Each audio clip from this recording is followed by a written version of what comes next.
Salut tout le monde, je m'appelle Happy Back Legends et aujourd'hui je veux que tu parles du qu'est-ce qu'il y passe en France, qu'est-ce qu'il y a passé, excusez-moi, en France, avec le racisme.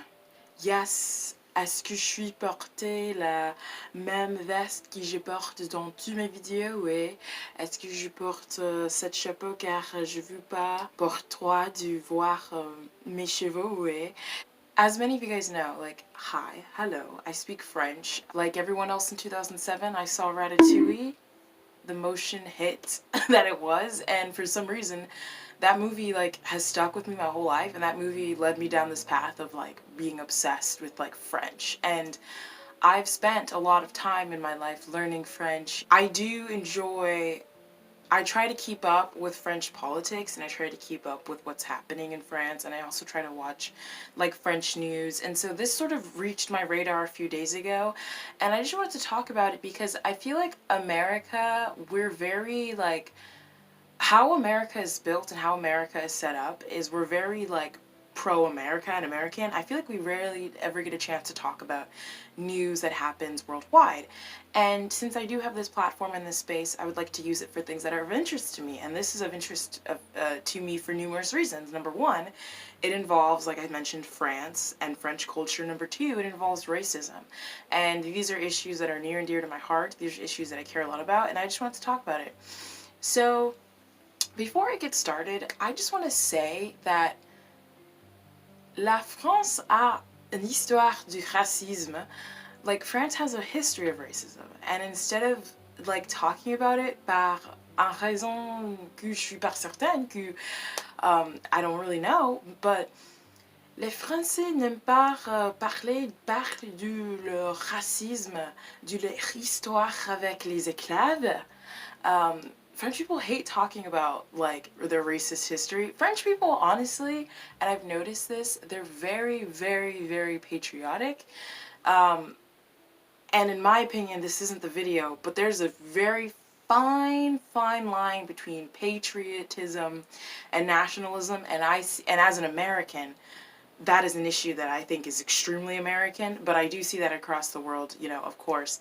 But French people, they have a really hard time with, like, admitting their, like, wrongdoings in history. This is just something I've noticed in, just as an American person looking in, this is something I've noticed with French people. I'm not going to sit here and be like, all French people can't admit that, you know, there's racism in history. That's not true. But this is something I've noticed with French people where, you know, you talk about racism and they go, oh, non, non, non, on n'est pas les États-Unis, le racisme ici, non, non, on n'est pas là ici. Oh, like, we're not America, we're not Americans, like, racism, no, not here. And it's like, oui, Jean-Paul, like, y'all fucking colonized, like, a good chunk of Africa. Like, it blows me away. Like, can we not forget, like, this is, I'm going off on a tangent here, and I'm going to return back quickly. But let's not act stupid here. The UK, France, Spain, Portugal, the Dutch, I feel like I always forget, I always leave out, like, a few other countries. These are the people that were involved with the slave trade. These are the people that were sort of running the game. Years before America was even founded or was a thought, the slave trade had existed for, like, I think a few hundred years. So I don't really understand when people act as if racism and slavery is this American-specific ideal, because it's really not.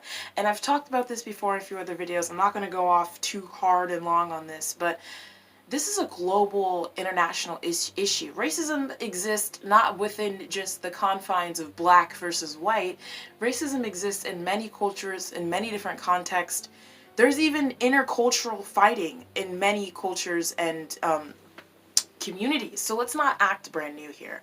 I just wanted to give that, like, sort of beginning because it baffles me. But anyways, for those of you guys that don't know, a few days ago in France, this new law was written, and they're trying to get it passed, and it's called La Loi Sécurité Globale.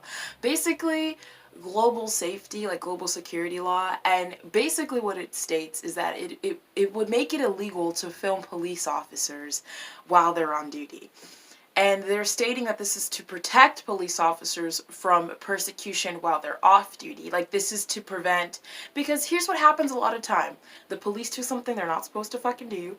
they get caught on video, and within 30 to 45 minutes, the Twitter, detectives are on the case, and they have the whole officer's information, their elementary school report cards, and their allergies available for you right there in that thread, like that.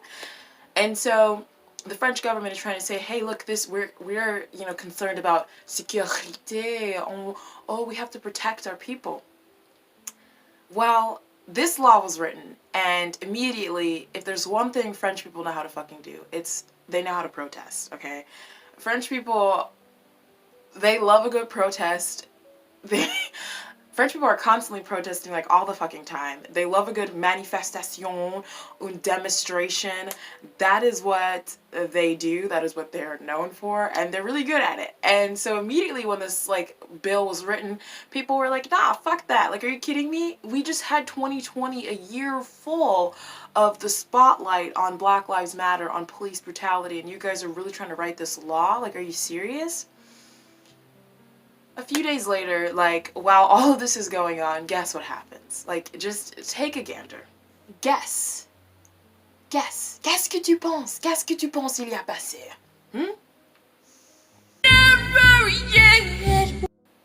The police did what the police sometimes tend to do, frequently, not almost,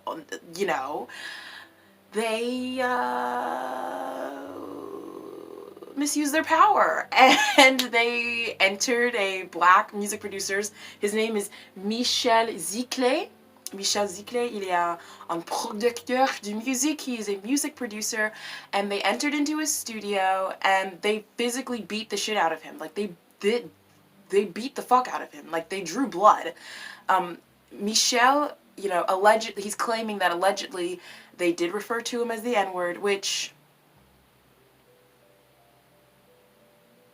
The N-word with the French accent is, like, so disgusting. Like, I honestly feel like if I ever get called the N-word by a French person, it'll probably insult me way more than an American doing it, just because of how hideous it sounds with the French nigga. Oh, you nigga. That sounds disgusting. Like, that is... That is so gross. I can't even take you seriously, Jean-Paul. Like... Get out of here, Marie Antoinette. Like, sit your ass... She wasn't actually French, but sit your ass down. Like... So apparently they were calling him the N-word and they were beating him up. And they took him and they arrested him. Luckily, this dude had cameras in his studio, because if he didn't have cameras, the police went and lied on this man. Are we surprised, though? Are we surprised? Like... Are we surprised that the police lied? Like, can we be real here? Are we fucking surprised? But they went and lied on this man, and they claimed that, oh, he tried to grab our weapons, and so we had to fight back to defend ourselves, da-da-da-da. And it's so scary. Like, the video footage, which I'm not going to include in this video, I'll link some other stuff down below if you want to watch it yourself. The video footage is disgusting. It's so, like, oh my God. I don't know. Sometimes... Like, racism, I've been dealing with it for so long, and especially in my case, like, I grew up in a very, very racist city. My hometown was on the news for refusing to wear masks during COVID, like, that kind of stupid racist. Like, it was très embarrassing, y'all, très embarrassing. But anyways, I grew up in that environment, and so a lot of times when I'm confronted with racism, it rarely hits, it rarely stings, it rarely does it so ever make me, like during the protest, that was, like, the first time in a really long time where I felt, like, sort of fatigued, like, black fatigue. Like, I'm not trying to be funny, but, like, literally, that's, like, the first time in a really long time where I was like, oh my God, like, I'm so sick and tired of it. Like, how can I live on this earth as in this skin? Like, how can I keep moving on? Like, and that's the first time I felt like that in a really, really long time.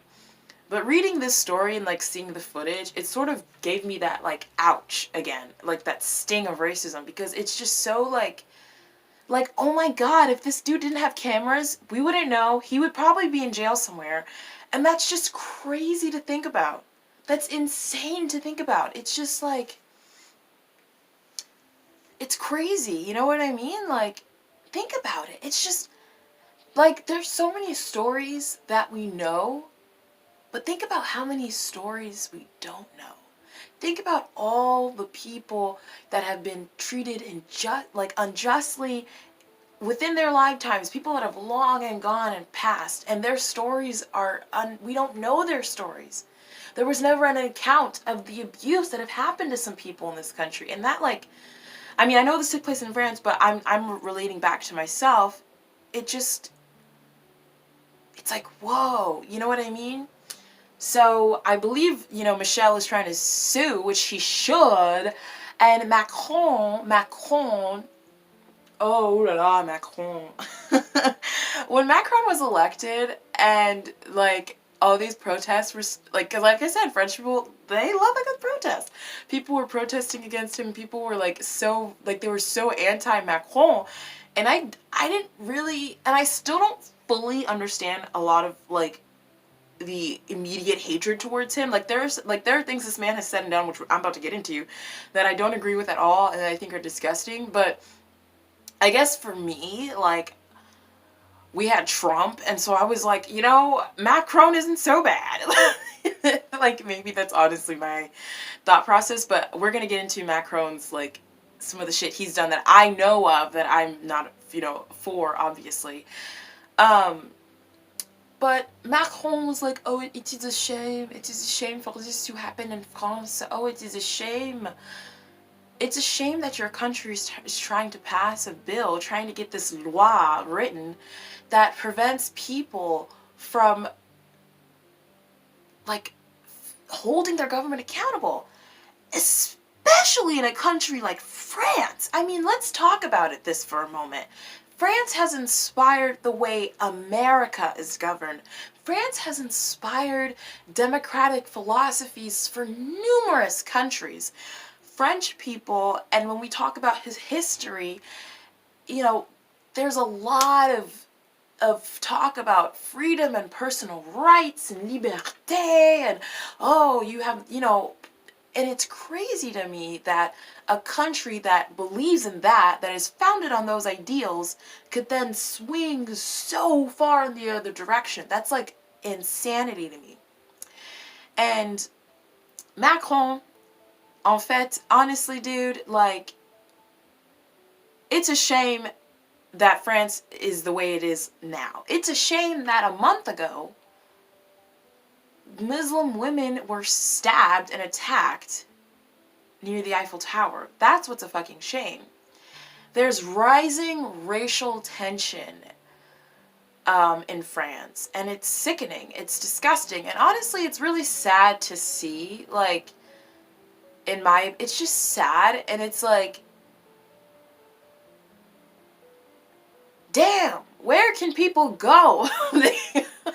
This situation just really, it's concerning to see, number one, but number two, like I mentioned, there's rising tension in France. There's rising Islamophobia in France, especially.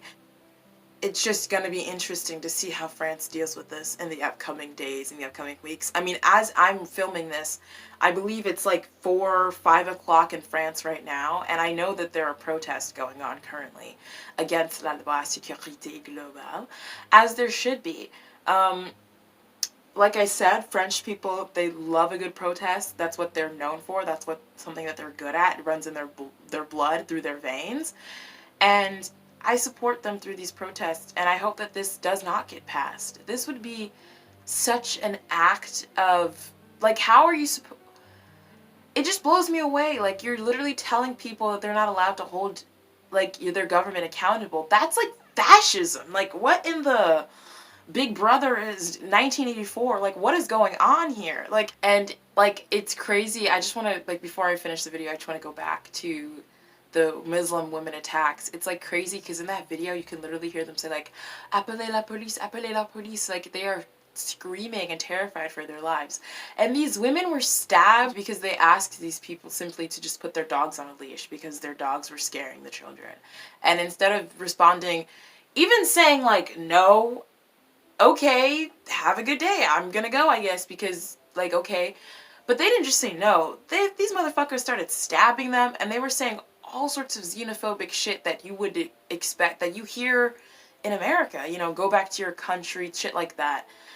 And it's just sick. You know, now that Biden and Kamala are in office, like, of course, I am so happy that Trump is no longer in office and that Trump isn't representing America. Like, that's the thing about Trump that was like so embarrassing, was like watching him interact with other world leaders, watching him speak on behalf of Americans, and then like non-Americans looking at Trump and thinking that that's America. Like, that's like so inaccurate.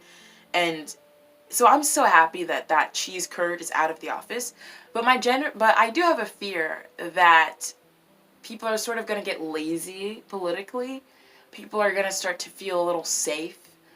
And it's like, we shouldn't just drop the ball. We should still hold our governments accountable. You should still pay attention to what's going on. If anything, and I've said this once, and I'm going to say it again, and I'll probably say it multiple times before I die. The best thing you can do is pay attention to your local politicians. Do you know who your mayor is? Can you name one person on your local city council? If the answer is no, what I'm going to suggest you do is, after this video, Google that information, follow them on Twitter, Instagram, keep up with what they're doing in your city. Because if anything, like, that's super important. That's going to impact your life directly. And a lot of people don't realize how easily accessible your local politicians are. Like, I'm speaking as someone who has, you know, emailed politicians in my area and who has worked with politicians. Politicians love hearing from their constituents, like, for the most part. Like, I'm talking the local level. Once you get to, like, federal and state, yeah, they don't like it as much because there's more people to reach out to. But involve yourself with your local politicians. Just because Joe Malarkey, Biden, Robinette, and Kamala Harris are in office, don't get complicit. Don't get lazy. Keep the energy that you had when Donald Cheeto J. Trump was in office, okay? And I'm going to encourage you to maybe start reading up international news every now and then. Too long, don't read. France is doing some borderline fascist-ass racist shit, and it's quite alarming to see. Not just as, like, it's alarming to see on multiple levels, like, as a black person, as a human, and also as someone who has spent, like, years of my life learning about French history and French culture and the French language. It's really sad to see a country that's founded on, like, ideals of freedom and liberté and personal rights and speaking up, to sort of go against that. It's like, what the fuck? Like, what are you doing? I don't know.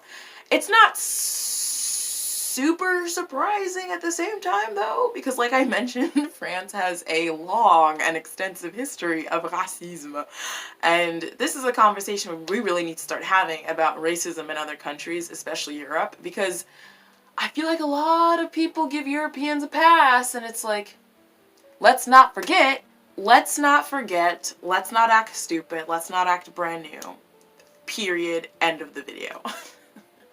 But let me know what you guys think about this. Have you guys been paying attention to this la loi sécurité globale? Have you been paying attention to all this mess? It is quite interesting. I'm hoping it doesn't get passed, and I'm hoping that, you know, Michèle Zecler, I hope karma works out in his favor. I also want to say thank you guys for over 2,200 subs. Like, OMG, that's like crazy to me. It'll be almost a full year of having a YouTube channel coming up, I think, like December 16th, like somewhere in December. And it's been a wild ride. Some of my videos have been really, really well received, and other of my videos have been, like, hated on, and I got dragged in the comments, and I've appreciated every step of the way, every mistake I've made, everything I've learned through this process. I'm really happy that I have this privilege, that I have this platform to speak on things that are important to me, like this. So thank you guys for watching, thank you guys for subbing, thank you guys for supporting me in any way that you can. It's all, like, really appreciated, and I know I say that a lot, but I don't really know how else to, like, say it. Like, I know sometimes when you say things over and over again, like, it loses its meaning, but I really don't know how else to word, like, the levels and the depth of my appreciation. Like, I don't know if there are words that can properly describe and explain that, you know? So all I can just say is thank you so much for your support. It is appreciated. That's all I can really say. But I'm gonna get going. I'm gonna edit this really quickly so you guys can see it. I do have music reactions coming. I'm really excited. So I'm gonna try to get those filmed really quickly. But I hope you guys are having a good weekend, and I will see you in the next one. Don't forget to like, comment, subscribe, and all that jazz. Alrighty, y'all. Bye.